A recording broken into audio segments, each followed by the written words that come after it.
Hello តាចាសូមស្វាគមន៍មកកាន់ Channel Tech Original ថ្ងៃនេះយើងនឹងរៀនអំពីប្រយោគថ្មីៗដែលល្អសម្រាប់បងប្អូនដែលកំពុងតែសិក្សាភាសាចិនអញ្ចឹងសម្រាប់ប្រយោគថ្ងៃនេះគឺល្អមែនទែនសម្រាប់ហ្វឹកហាត់អាននិងត្រូវនិយាយជាភាសាចិនហើយខ្ញុំសង្ឃឹមថាអ្នកទាំងអស់គ្នានឹងហ្វឹកអានជាមួយខ្ញុំអញ្ចឹងកុំឲ្យខាតពេលយូរតើយើងចាប់ផ្ដើមមេរៀនយើងទាំងអស់គ្នាបាទអញ្ចឹងសម្រាប់ថ្ងៃនេះគឺយើងសរុបទាំងអស់គឺយើងរៀន5ប្រយោគបាទអញ្ចឹងយើងចាប់ផ្ដើមប្រយោគទី1យើងតោះអញ្ចឹងប្រយោគទី1យើងអានថា随着科技的发展，我们的生活越来越方便。តើយើងអានម្ដងទៀត随着科技的发展，我们的生活越来越方便បាទអញ្ចឹងសម្រាប់ប្រយោគនេះគឺយើងប្រើថាជាមួយនឹងការអភិវឌ្ឍបច្ចេកវិទ្យាជីវិតរបស់យើងកាន់តែងាយស្រួលបាទអញ្ចឹងយើងមកស្វែងយល់ពាក្យនីមួយៗនៃប្រយោគយើងបាទអញ្ចឹងពាក្យទី1បាទពាក្យថា随着បាទ随着បាទ随着យើងប្រែថាជាមួយ科技បាទ科技បាទពាក្យថា科技យើងប្រែថាបច្ចេកវិទ្យា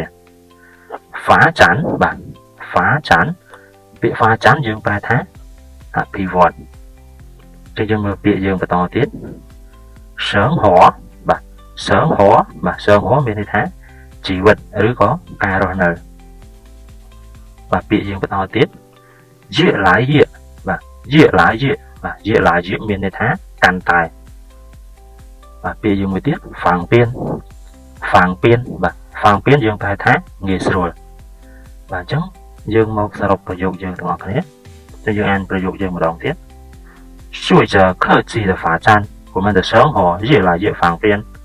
បាទអញ្ចឹងប្រយោគយើងប្រែថាជាមួយនឹងការអភិវឌ្ឍបច្ចេកវិទ្យាជីវិតរបស់យើងកាន់តែងាយស្រួលបាទឥឡូវយើងចូលដល់ប្រយោគទី2របស់យើង如果你坚持每天练习你的中文一定会进步បាទយើងអានម្ដងទៀត如果你坚持每天练习你的中文一定会进步បាទយើងប្រែថាបើអ្នកតស៊ូហាត់រាល់ថ្ងៃភាសាចិនរបស់អ្នកប្រកបជារីកចម្រើនបាទអញ្ចឹងយើងមកស្វែងយល់អំពីពាក្យនៅក្នុងប្រយោគនេះទាំងអស់គ្នាអញ្ចឹងពាក្យទី1របស់យើងគឺពាក្យ如果បាទ如果បាទ如果យើងប្រែថាប្រសិនបើ坚持坚持បាទ坚持យើងប្រែថាតស៊ូ每天បាទ每天ប្រែថារាល់ថ្ងៃ练习练习ប្រែថាហ្វឹកហាត់中文បាទពាក្យថា中文យើងប្រែថាភាសាចិន一定បាទ一定ប្រែថាប្រកប进步បាទ进步យើងប្រែថារីកចម្រើនបាទអញ្ចឹងយើងសរុបប្រយោគយើងម្ដងទៀតតោះយើងអានប្រយោគយើង如果你坚持每天练习你的中文一定会进步បាទប្រយោគយើងប្រែថាបើអ្នកតស៊ូហាត់រាល់ថ្ងៃភាសាចិនរបស់អ្នកប្រកបជារីកចម្រើនតោះយើងចូលប្រយោគទី3របស់យើងតើអានដល់អស់គ្នា他认真听老师讲课所以进步得很快បាទយើងអានម្ដងទៀត他认真听老师讲课所以进步得很快បាទសម្រាប់ប្រយោគនេះគឺយើងប្រែថាគាត់ស្ដាប់គ្រូបង្រៀនយ៉ាងយកចិត្តទុកដាក់ដូច្នេះរីកចម្រើនយ៉ាងឆាប់រហ័សបាទអញ្ចឹងយើងមកស្វែងយល់ពាក្យនីមួយៗនៅក្នុងប្រយោគនេះបាទអញ្ចឹងពាក្យរបស់យើងពាក្យថារិនចិនបាទរិនចិនយើងប្រែថាយកចិត្តទុកដាក់讲课បាទ讲课មានន័យថា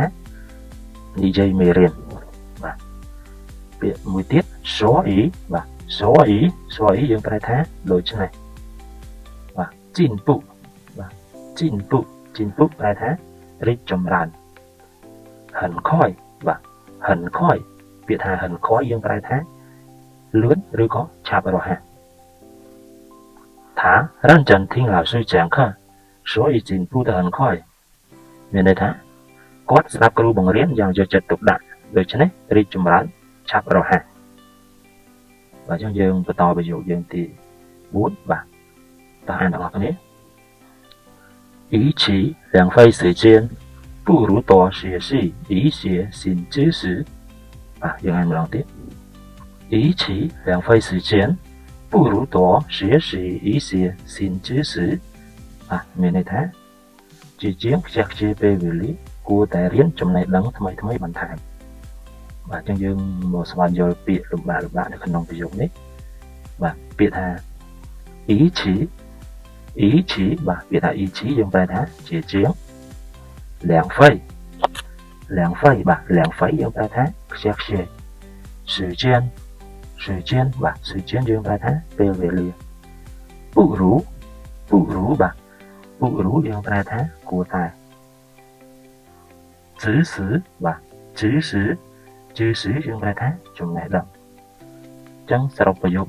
dương ăn các con em mà đọc tiếp ý chí两费时间不如多学习一些新知识